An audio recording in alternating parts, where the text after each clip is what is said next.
Yeah, that was the time when there were actors like Joy Mukherjee. I was about to say, it was the era of Joy Mukherjee, Asha Parekh, and Biswajit. That's right.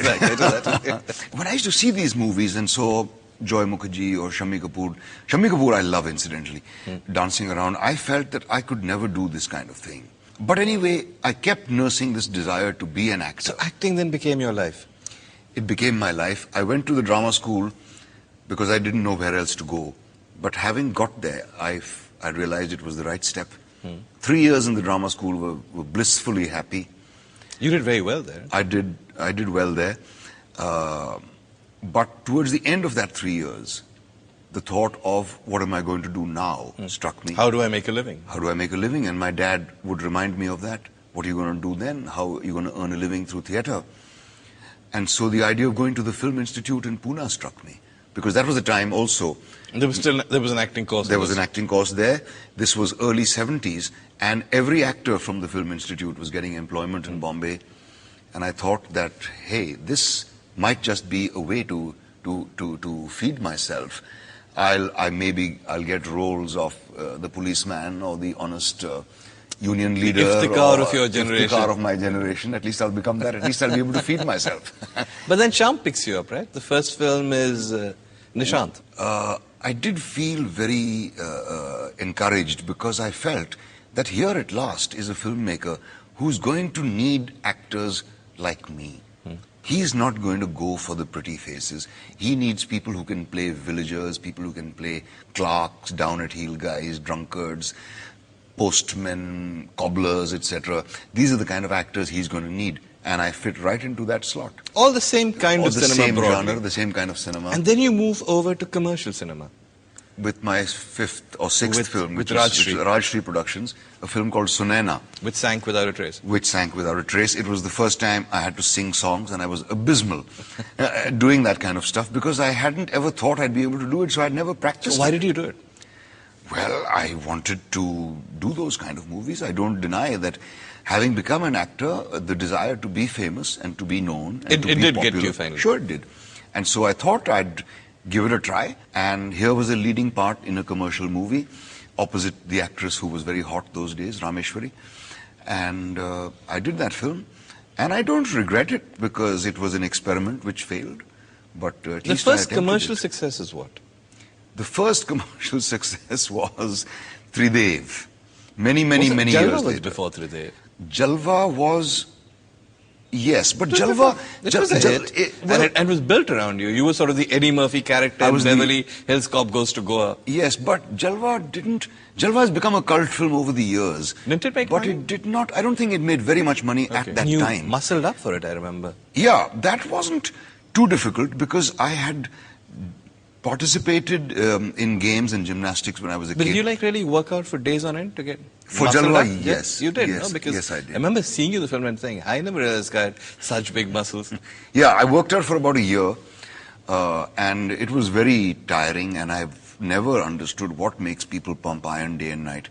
I don't think it could be anything else except vanity. Did you give up after that? The day the shooting was over, I gave up, and I've never touched weights again since. Then comes Tridev, and Oye Oye, and then a chance to a completely different kind of career, which I notice you pass up again. Well, I admit I did attempt my hand at it. Okay, I want to ask you why you passed it up, why it didn't work, what really happened, what went right, what went wrong. But that's after the break. Don't go away.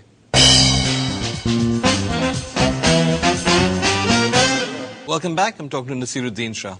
Tridev. Yeah, Rajiv Rai, who was one of the big... whose son company, of Gulshan Rai. Right, son of Gulshan Rai, big Trimurti films and so on. They produced movies like Diwar and Trishul and so on, yeah. He called me up and said he wanted to meet me, and I said, he's going to offer me a part of a cop who dies in the second reel or something. I don't want to meet this guy. But he nevertheless came over to meet me, and he knocked me over by telling me he was offering me one of the 3 leads in his film, in which I had to sing 2 songs. Against everybody's advice, Rajiv thought that I could do justice to this part. He had more faith in me than I had in myself, because I'd tried my hand at singing songs in a couple of things, and I'd done very badly. But this was too tempting an opportunity to turn down, because here was the first time a big banner was approaching me. And so I took it up, and that song, super hit. And yeah. Oye Oye was like the song of the year. It follows me till today. The kids at the streetlights still call out Oye Oye when they see me. And then they say, "Hey, buddha ho gaya hai." But they still go Oye Oye. But I must confess, I never felt terribly at ease. I always felt kind of foolish doing those kind of things. When you have a completely synthetic setting, synthetic looking characters wearing makeup 2 inches thick and wearing the kind of clothes nobody on earth wears, speaking the kind of lines nobody on earth speaks, the situations are false, the characters are false, everything is false, and there was me trying to look real in those kind of movies. Well, obviously you stuck out. And I stuck out, and I was bad, and there were a whole lot of forgettable movies I did at that time. I feel very amused when I hear actors talking of always wanting to do different things and wanting to prove myself in this or that kind of a part, because that's not the job of an actor. And if that becomes the job of an actor, then he just becomes a show-off rather than a person who should be conveying the thoughts of the writer and the director to the listener. It's a very different perspective from most actors. I think it is, and I feel pretty lonely in that sense, because when I do talk acting in these terms with other actors, I find themselves looking uncomprehendingly at me. Moving away from theatre and from acting, you hosted a television program on cricket. You've done that. What makes you do things like that? Just because I want to. Cricket has always been a passion. Yeah. Cricket, if there's anything I wanted to be apart from an actor, it was a cricketer. And I gave up that dream because I realized I wasn't good enough, and also it would have involved immensely hard work. And I'm glad I didn't try it. But what was it like? Because you were appearing with Boycott and Gavaskar and sort of real cricketers, and you were the sort of amateur there. How did that feel? I made no secret of the fact that I'm not as knowledgeable, half as 100 times as knowledgeable as they were. And I made no attempt to disguise the stars in my eyes when I met a person like Sunil Gavaskar or Ian Botham or Wasim Akram. I made absolutely no attempt to pretend that I was cool because I was sitting with Wasim Akram. No way. Did you play with them? Well, no. I played with Gavaskar. Really? In a film called Mala Mal. I remember that. And I felt blessed and I felt privileged to be on the same field. Jeffrey refused to touch my bowling. You bowled him? I bowled to him. They wanted a shot where we were just playing in Super Selector. And I kept bowling my straightest deliveries, but Jeffrey just kept letting them pass. And he says, I refuse to touch such dreadful bowling. But it was great fun, and it was a great privilege to be associated with these cricketers and to be able to spend some time with them. In a sense, you've now gone back about 10 years, haven't you, in that you're working with Rajiv Rai again after Tridev, again in a commercial movie. What made you do it?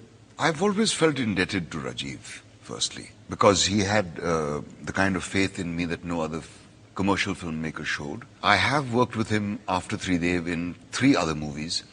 You and Mohra, which was Vishwatma, Mohra.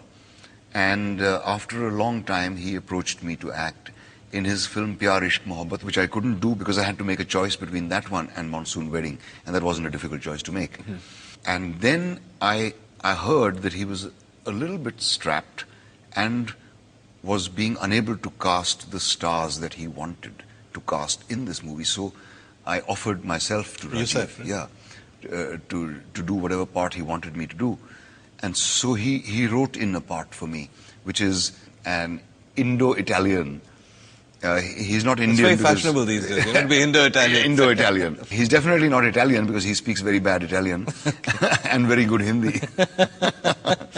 And he's definitely not Indian because he has blonde hair and hangs around with these babes in bikinis all the time and pedals in arms while living this cushy existence in Switzerland. The part appealed to me because he's a cheerful, witty, swinish kind of a person. Again, I didn't have to do any songs, not too much action either, and it was a performance-driven part.